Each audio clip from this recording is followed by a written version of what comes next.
وهذا شهر عظمته وكرمته وشرفته وفضلته على الشهور. السلام علیکم ورحمۃ اللہ وبرکاتہ. اعوذ باللہ من الشیطان الرجیم. بسم اللہ الرحمن الرحیم. الحمد للہ رب العالمین والصلاة والسلام علی سیدنا و نبینا ابی القاسم المصطفى محمد وعلى آلہ الاطیبین الاطہرین المنتجبین المطہرین المعصومین المظلومین. لا حول ولا قوة الا باللہ العلی العظیم. قالوا من فعل هذا بآلهتنا إنه لمن الظالمين. قالوا سمعنا فتى يذكرهم يقال له إبراهيم.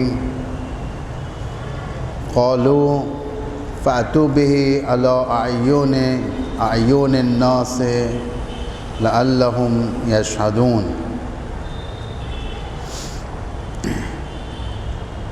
یہ حضرت ابراہیم کی بت شکنی کے اس نئے مرحلے میں، جس میں حضرت ابراہیم بتوں کو توڑ دیتے ہیں، اور جب لوگ اپنے عید کرنے کے بعد، عید کے بعد شام میں واپس آتے ہیں شہر بابل میں، دیکھا کہ سب بدل چکا ہے، بت خانہ بدل چکا ہے، بت ٹوٹے پڑے ہوئے ہیں، سارے بت پھیلے ہوئے ہیں.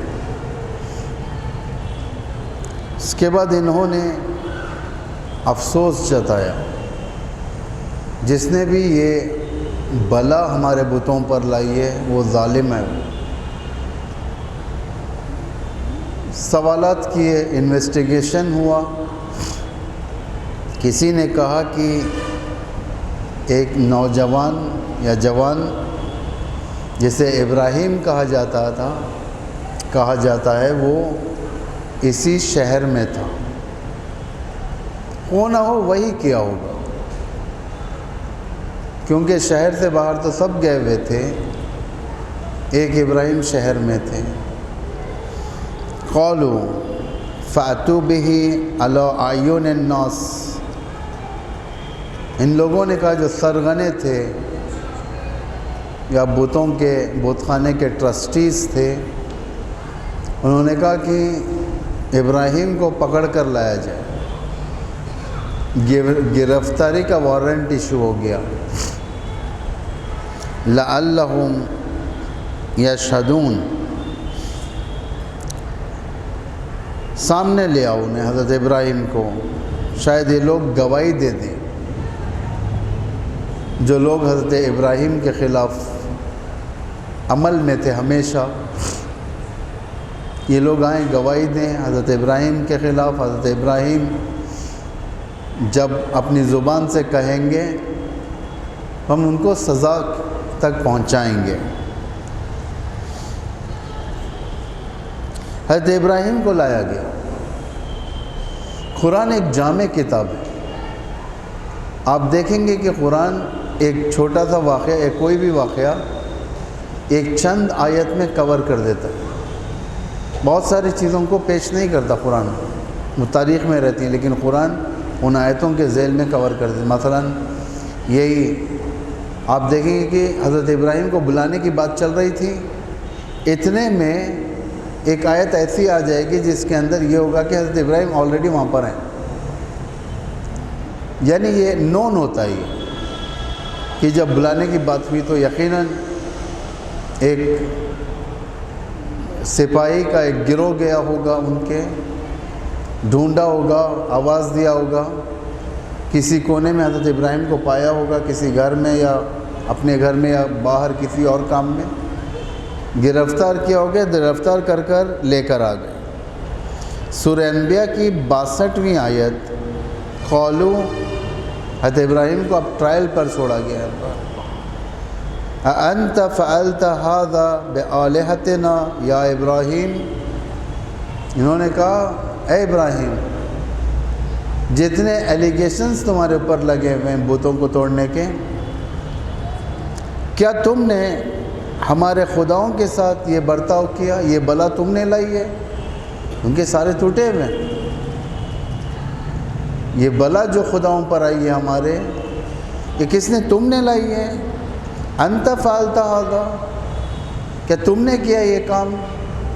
ایک شدت کا وقت ہے، اس لیے کہ بت پرستوں کے سینٹیمنٹس ہرٹ ہو گئے ہم، یعنی ان کا جو عقیدہ تھا، ان کے عقیدے پر ٹھیس پہنچ گئی ہے، نقصان ہو گیا۔ ڈیووٹیز بہت تھے ان بتوں کے، آتے تھے، کھانے چڑھاتے تھے، پھول چڑھاتے تھے، اور نہ جانے کیا کیا چڑھاتے تھے، قربانیاں دیتے تھے، جانور بتوں کے نام پر تھے۔ بہت وسیع بزنس تھا یہ بت کا، یہ ابھی بھی ہوتا ہے، بتوں کا بزنس بہت وسیع ہوتا ہے۔ ریلیجیس سینٹیمنٹس کے ذریعے سے لوگوں کے اوپر کھیلا جا سکتا ہے، ہمیشہ یاد رکھیں۔ ریلیجیس سینٹیمنٹس معمولاً کسی بھی جگہ پر کوئی ایک چیز بت ٹھہرا دی جاتی ہے، ایک چھوٹی سی جگہ پر۔ اب لوگ ایسے ملک میں رہتے ہیں جہاں پر بت پرستی فراوان ہے۔ ایک ہوتے ہیں جو لیگل سپاٹس ہوتے ہیں بتوں کے، جیسے مندر، ریکوگنائزڈ مندر ہوتے ہیں، جہاں پر پورا ایک سسٹم کام کرتا ہے ان مندروں کے اندر۔ بعض نہیں، بعض بزنس کرتے ہیں اس کے ذریعے سے، جھاڑوں کے نیچے، درختوں کے نیچے، شہروں سے باہر درختوں پر رنگ لگا دیتے ہیں، ایک پتھر کو تراش کر رکھ دیتے ہیں، پتھر چہرے کے عنوان سے بھی نہیں، صرف ایک پتھر لگا دیتے ہیں، اس کے اوپر رنگ لگا دیتے ہیں، پھول ڈال دیتے ہیں۔ اب جو بھی وہاں سے گزرے گا اس کا کنسنٹریشن اس درخت پر جائے گا، درخت اور اس کے نیچے پتھر، بت، پھر وہاں جا کر وہ پھول چڑھائے گا، اس کے بعد پھر نذر کرے گا، پیسے دے گا۔ جہاں پر اس قسم کا بزنس ہوتا ہے یہاں پر پیسہ کمائی اچھی ہو جاتی ہے، کمائی بڑی اچھی ہوتی ہے یہاں پر۔ اور یہ بزنس صرف ہندوؤں کے اندر نہیں ہے، نان مسلمز کے اندر نہیں ہے، مسلمانوں میں بھی ہے۔ مسلمانوں کے اندر بھی اس قسم کی حرکتیں بہت ہیں۔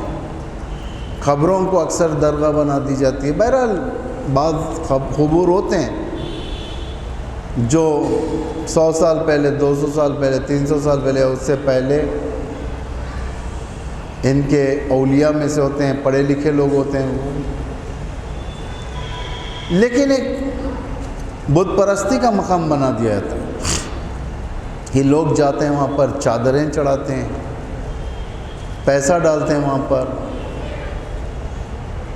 نہ حجاب کا اہتمام ہوتا ہے، نہ کوئی اور چیز کا اہتمام ہوتا ہے، ہر کوئی جا کر بیٹھ جاتا ہے وہاں پر، شرابیاں گھس جاتے ہیں، اور نہ جانے کیسے کیسے لوگ وہاں پر چلے جاتے ہیں، اور اسے ایک عبادت گاہ یا درگاہ یا اس طریقے کی نام دے کر اسے پاپولر کر دیا جاتا ہے،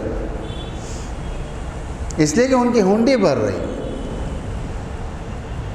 لیکن بعض پائس وقف ہوتے ہیں، جیسا یہ وقف ہے، پائس وقف۔ بعض اوقاف ہوتے ہیں مقدس، اس کے زمینیں ہوتے ہیں باقاعدہ، اس کے نام کا اکاؤنٹ ہوتا ہے، نہ جانے اس کے خدمات ہوتے ہیں، یہ سب اپنی جگہ ہی ہے۔ بت پرستی معمولاً یہ تھی،